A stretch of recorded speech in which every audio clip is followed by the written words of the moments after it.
खुलुमबाय स्टुडियो रबिर बसुमतारी आरो बे समाव लाना फैदों मोनसे गिदिर रादाब मिरुनि सोलोंथाइ मन्त्रि धर्मेन्द्र प्रधाननि सायाव मोनसे गिदिर आपडेट जों मिथिगौ हादराव दासान्दि मा सोलिगासिनो दं जाय नीट पेपारनि दान्थे बिदान्थे आरो हादर नाङैनो सोलिबाय थानाय फरायसाफोरनि सोमावसारनायनि गेजेरावनो मिरु सोलोंथाइ मन्त्रि धर्मेन्द्र प्रधानआ दिनै गावनि आगानखौ जोबथा थिरांथा लानांबाय जायनि जाउनाव माखासे सान सिगांनिफ्रायनो हादराव दुंहाव थासारि सोमजिगासिनो दं जाय जाथायखौ लानानै हादरनि गोबां फरायसा आरो माखासे दैदेनगिरिफोराबो दुखु खस्थ सहायनांदों जाय जाथायनि बेले बेजे आरो खान्थि बादगाखौ लानानै हादरनि गोबां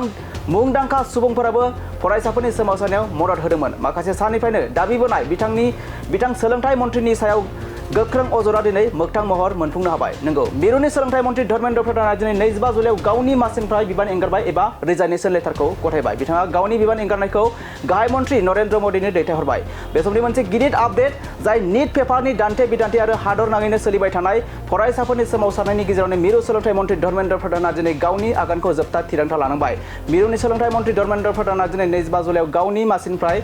बिबानखौ एंगारबाय एबा रिजाइनेसनखौ बिथाङा गावनि बिबानखौ एंगारनानै गाहाय मन्त्रि नरेन्द्र मोदीनो दैथायहरबाय जाय जाथायखौ लानानै हादरनि गोबां फरायसा आरो माखासे दैदेनगिरिफोराबो दुखु खस्थ सहायनांदों जाय जाथायनि बेले बेजे आरो खान्थि बादगाखौ लानानै हादरनि गोबां मुंदांखा सुबुंफोराबो फरायसाफोरनि सोमावसारनायाव मदद होदोंमोन माखासे साननिफ्रायनो दाबि बोनाय बिथां सोलोंथाइ मन्त्रिनि सायाव गोख्रों अजरा दिनै मोगथां महर मोनफुंनो हाबाय नंगौ मिरुनि सोलोंथाइ मन्त्रि धर्मेन्द्र प्रधानआ दिनै 25 जुलाइआव गावनि मासिनिफ्राय बिबान एंगारबाय एबा रिजाइनेसन लेटारखौ गथायबाय बिथाङा गावनि बिबान एंगारनायखौ गाहाय मन्त्रि नरेन्द्र मोदीनो दैथायहरबाय बे समनि मोनसे गिदिर आपडेट जाय नीट पेपारनि दान्थे बिदान्थे आरो हादर नाङैनो सोलिबाय थानाय फरायसाफोरनि सोमावसारनायनि गेजेरावनो मिरु सोलोंथाइ मन्त्रि धर्मेन्द्र प्रधानआ दिनै गावनि आगानखौ जोबथा थिरांथा लानांबाय मिरुनि सोलोंथाइ मन्त्रि धर्मेन्द्र प्रधानआ दिनै 25 जुलाइआव गावनि मासिनिफ्राय